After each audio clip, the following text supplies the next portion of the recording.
സിജു കണ്ണൻ തുടരുന്നുണ്ട് എന്നാണ് പ്രതീക്ഷിക്കുന്നത്. സിജു, ഈ ഡ്രോണൊക്കെ 1 മണിയോടുകൂടി എത്തിച്ചുകൊണ്ടുള്ള ഒരു പരിശോധനയിലേക്കായിരിക്കും കടക്കുക എന്ന് മനസ്സിലാക്കുന്നു. അത് ബാറ്ററി എത്താൻ വൈകിയതുകൊണ്ടാണ് ഇത്രയും സമയം നീണ്ടത്. ഇനിയും വൈകാനുള്ള സാധ്യതയുണ്ടോ? അത് 1 മണിക്ക് തന്നെ ആരംഭിക്കുമെന്നാണോ വിവരങ്ങൾ ലഭിക്കുന്നത്?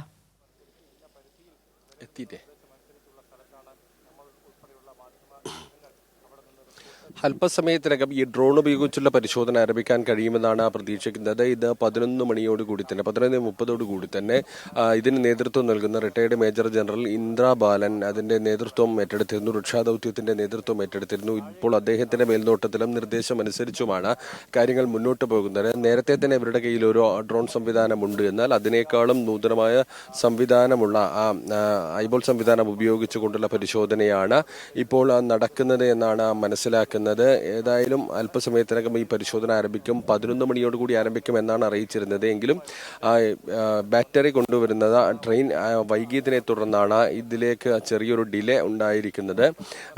അതേസമയം തന്നെ നാവികസേന പരിശോധനയ്ക്കുള്ള ഒരു ശ്രമം നടത്തിക്കൊണ്ടിരിക്കുന്നു. നാവികസേന പരിശോധന നടത്തുന്നത് ഈ പുഴയുടെ ഒഴുക്ക് പരിശോധിക്കുക എന്നുള്ളതാണ്. ഇപ്പോൾ ഡിങ്കി ബോട്ട് വഴി സ്ഥലത്ത് പരിശോധന നടത്തുന്നുണ്ട്. 3 ഡിങ്കി ബോട്ടുകളിലായി നാവികസേനയുടെ 15 സംഘമാണ് ഇപ്പോൾ പുഴയിൽ പരിശോധന നടത്തുന്നത് എന്നാണ് സന്തോഷ് അവിടെ നിന്ന് നൽകുന്ന വിവരം. സന്തോഷ് ആ ദൃശ്യങ്ങളും നേരത്തെ പുഴയുടെ നേരെ എതിർവശത്ത് നിന്ന് നൽകിയതാണ്.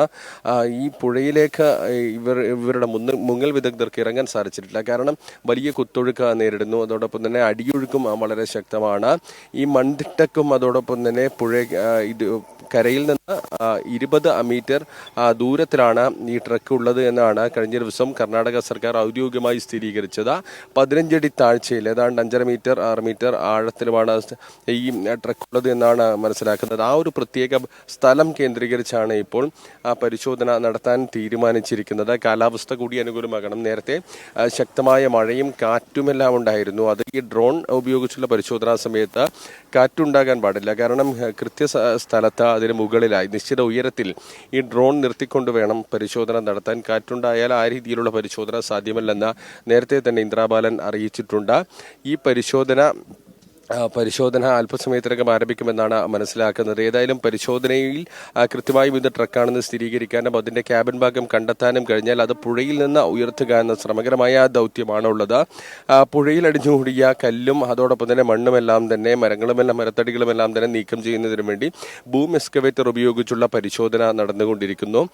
ഇന്ന് 2 ബൂം എക്സ്കവേറ്റർ ഉപയോഗിച്ചാണ് പരിശോധന നടത്തുന്നത്. കഴിഞ്ഞ ദിവസം റോഡിനോട് ചേർന്നുള്ള കരയിൽ നിന്നാണ് പരിശോധന നടത്തിയിരുന്നെങ്കിൽ ഇന്ന് കുറച്ചുകൂടി പുഴയോട് ചേർന്നുകൊണ്ട് നിർത്തി മണ്ണ് മാറ്റുന്നതിനുള്ള ഒരു ശ്രമമാണ് നടക്കുന്നത്. മണ്ണും കല്ലുമെല്ലാം മാറ്റുന്നതിനുള്ള ശ്രമം. അതിനായി പ്രത്യേക ഒരു പ്ലാറ്റ്ഫോം ഒരുക്കിക്കൊണ്ട് പരിശോധന നടത്താനാണ് തീരുമാനിച്ചിരിക്കുന്നത്. കൂടുതൽ പുഴയോട് ചേർന്ന് പ്ലാറ്റ്ഫോം ഒരുക്കി ഇങ്ങനെ മണ്ണും കല്ലും മരത്തടികളും എല്ലാം തന്നെ നീക്കം ചെയ്യുമ്പോൾ കുറച്ചുകൂടി ഈ രക്ഷാദൗത്യം കുറച്ചുകൂടി സുഗമമായി മുന്നോട്ട് കൊണ്ടുപോകാൻ കഴിയും എന്നുള്ളതാണ്. ഏതായാലും 1-2 മണിക്കൂറിനകത്ത് ഈ പരിശോധനയുടെ ആദ്യ വിവരങ്ങൾ നമുക്ക് ലഭിക്കുമെന്നാണ് പ്രതീക്ഷിക്കുന്നത്. പരിശോധനയിൽ ട്രക്ക് കണ്ടെത്തി കഴിഞ്ഞാൽ ഇരുമ്പ് വടം ഉപയോഗിച്ചുകൊണ്ട് ക്രെയിനിൽ കെട്ടി അത് ഉയർത്താനുള്ള ശ്രമമായിരിക്കും നടക്കുന്നത്.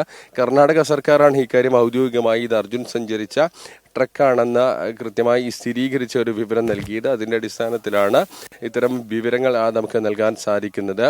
മറ്റു വാഹനങ്ങളും കാണാതായിട്ടുണ്ട് എന്നുള്ളതാണ് ഒരു പ്രധാനപ്പെട്ട വസ്തുത. ഈ അപകടത്തിൽ മരിച്ച തമിഴ്നാട് സ്വദേശിയായ ശരവണൻ ഒരു ബുള്ളറ്റ് ടാങ്കറാണ് ഓടിച്ചിരുന്നത്. അതിന്റെ ടാങ്കറിന്റെ ഭാഗം കണ്ടെത്തിയതല്ലാതെ എഞ്ചിൻ ഭാഗം കണ്ടെത്താൻ കഴിഞ്ഞിരുന്നില്ല എന്ന് കൂടി പറയുന്നുണ്ട്. അത്തരം ഭാഗങ്ങൾ കൂടി കണ്ടെത്തേണ്ടതുണ്ട്. ഏതായാലും ഇത് അർജുൻ സഞ്ചരിച്ചിരുന്ന വാഹനമാണോ എന്നുൾപ്പെടെ കൃത്യമായി സ്ഥിരീകരിക്കേണ്ടതുണ്ട്. സ്ഥിരീകരിച്ചാൽ അത് എത്രയും പെട്ടെന്ന് പുറത്തെത്തിക്കുന്നതിനുള്ള സംവിധാനങ്ങളെല്ലാം തന്നെ നിലവിൽ ഇവിടെ ഒരുക്കിയിട്ടുണ്ട്. നാവികസേന, SDRF, NDRF തുടങ്ങിയ സംഘങ്ങൾ ആ സ്ഥലത്ത് പരിശോധന നടത്തിക്കൊണ്ടിരിക്കുകയാണ്. ഈ രക്ഷാ ദൗത്യത്തിന്റെ ഭാഗമാണ്.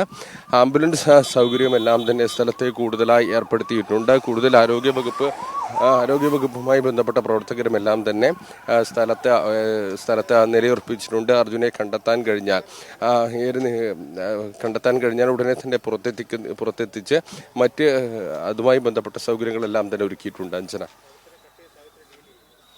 സിജു കണ്ണനാണ് വിവരങ്ങൾ നൽകുന്നത്. സിജു തുടരുക. എന്തായാലും നാവികസേനയുടെ പരിശോധന നിലവിൽ താൽക്കാലികമായി നിർത്തിവച്ചിരിക്കുകയാണ്. അവിടെ നമുക്കറിയുന്നത് പോലെ ശക്തമായ അടിയൊഴുക്ക്, ആ അടിയൊഴുക്കിൽ ഇവർക്ക് തുടരാൻ കഴിയാത്തതിൻ്റെ സാഹചര്യത്തിലാണ് ഇപ്പോൾ നിർത്തിവച്ചിരിക്കുന്നത്. പ്രേക്ഷകർ മുൻപുള്ള ദൃശ്യങ്ങളാണ് കാണുന്നത്. 15 അംഗ ഡൈവിംഗ് ടീമാണ് ഇറങ്ങിയിരുന്നത്. പക്ഷേ ഇവർ ഇപ്പോൾ കരയിലേക്ക് കയറിയിരിക്കുകയാണ്. അവർക്ക് ഡൈവ് ചെയ്ത് ലോറിക്ക് അടുത്തേക്ക് എത്താൻ സാധിക്കാത്ത അത്രയ്ക്ക് വലിയ ഒഴുക്കാണ് പുഴയിലുള്ളത്. അതുകൊണ്ടാണ് ഇപ്പോൾ അവർ തിരിച്ച് കരയിലേക്ക് കയറിയിരിക്കുന്നത്. ഡ്രോൺ പരിശോധന ഉച്ചയ്ക്ക് 1 മണിക്ക് ആരംഭിക്കുമെന്നാണ് മനസ്സിലാക്കുന്നത്. ഈ ഐബോട്ട് ഡ്രോണിൻ്റെ ബാറ്ററികൾ നേരത്തെ ഷിരൂരിലേക്ക് എത്തിച്ചിരുന്നു. ദില്ലിയിൽ നിന്ന് ട്രെയിൻ മാർഗമാണ് ഇത് എത്തിക്കുകയും ചെയ്തത്. എന്തായാലും 1 മണിയോടുകൂടി ഐബോട്ട് ഡ്രോൺ ഉപയോഗിച്ചുകൊണ്ടുള്ള പരിശോധനയിലേക്ക് കടക്കുന്നതിലാണ് ഇപ്പോൾ നമുക്ക് പ്രതീക്ഷയുള്ളത്. ആ ഒരു ഐബോട്ട് ഡ്രോൺ ഉപയോഗിച്ചുകൊണ്ടുള്ള പരിശോധനയിൽ ഈ ലോറിയുടെ പൊസിഷൻ നിലവിൽ നമുക്ക് മനസ്സിലാക്കാൻ കഴിയുന്നത് ഇത് തലകുത്തനെയാണ്, തല കീഴായിയാണ് നിൽക്കുന്നത് എന്നാണ്. ഈ എൻജിൻ്റെ പൊസിഷൻ, ഈ ഒരു ക്യാബിൻ്റെ പൊസിഷൻ എവിടെയാണ് എന്നുള്ളത് ഈ ഒരു ഐബോട്ട് ഡ്രോൺ പരിശോധനയിലൂടെ മനസ്സിലാക്കാൻ കഴിയുമെന്നാണ് അറിയുന്നത്. എന്തായാലും പരിശോധന അവിടെ പുരോഗമിച്ചുകൊണ്ടിരിക്കുകയാണ്. സിജു തുടരുന്നുണ്ട് എന്നാണ് പ്രതീക്ഷിക്കുന്നത്. സിജു, ഇന്നലെ ബൂം എക്സ്കവേറ്റർ എത്തിച്ചിരുന്നു. ഇപ്പോഴിതാ വീണ്ടും ഒരു ബൂം എക്സ്കവേറ്റർ, കുറച്ചും കൂടെ വലിയൊരു ബൂം എക്സ്കവേറ്ററൊക്കെ എത്തിച്ചുകൊണ്ടുള്ള ഒരു പരിശോധനയൊക്കെയാണ് ഇപ്പോൾ രാവിലെ മുതൽ നടക്കുന്നത്.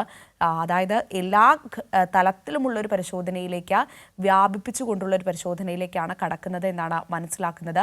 സമാന്തരമായിക്കൊണ്ട് പുഴയിൽ പരിശോധന നടത്തുന്നു, കരയിൽ പരിശോധന നടത്തുന്നുണ്ട്, അതോടൊപ്പം തന്നെ ഡ്രോൺ ഉപയോഗിച്ചുള്ള പരിശോധന നടത്തുന്നുണ്ട്. അങ്ങനെ എല്ലാ തലത്തിലുമുള്ള ഒരു പരിശോധനയിലേക്ക് കടക്കുകയാണല്ലേ?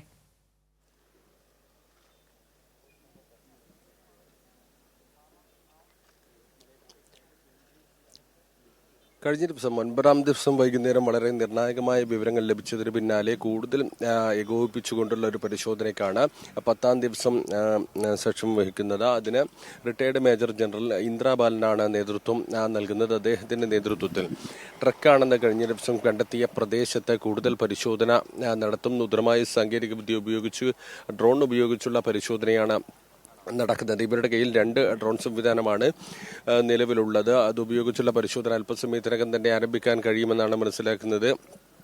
ഈ ഡ്രോൺ സംവിധാനത്തിന് ആവശ്യമായ ബാറ്ററി അല്പസമയം മുമ്പ് ഇവിടെ എത്തിച്ചിരുന്നു. അതിനുശേഷം ബാറ്ററി ഉപയോഗിച്ചുകൊണ്ട് ബാറ്ററി ഉൾപ്പെടെ ഉപയോഗിച്ചുകൊണ്ട് ഉപകരണം പൂർണ്ണതോതിൽ പ്രവർത്തന സജ്ജമാക്കിയതിന് ശേഷമുള്ള പരിശോധന അല്പസമയത്തിനകം ആരംഭിക്കും. ഇന്ന് രാവിലെ ഈ ബൂം എക്സ്കവേറ്റർ ഉപയോഗിച്ചുകൊണ്ട് ഇതിന്റെ പുഴയോട് ഓരം ചേർന്നുള്ള മണ്ണും കല്ലുമെല്ലാം നീക്കം ചെയ്യുന്നതുമായി ബന്ധപ്പെട്ട പ്രവർത്തനങ്ങൾ നടന്നുകൊണ്ടിരിക്കുകയാണ്. അതോടൊപ്പം തന്നെ നാവികസേനയുടെ പരിശോധന ഇപ്പോൾ നേരത്തെ അവർ 3 ഡിങ്കി ബോട്ടുകളിലായി 15 ഡൈവർമാർ പുഴയിലേക്ക് ഇറങ്ങിയിരുന്നു. എന്നാൽ പുഴയിലേക്ക് മുങ്ങി പരിശോധന നടത്തുന്നതിനുള്ള ഒരു സാഹചര്യമില്ല.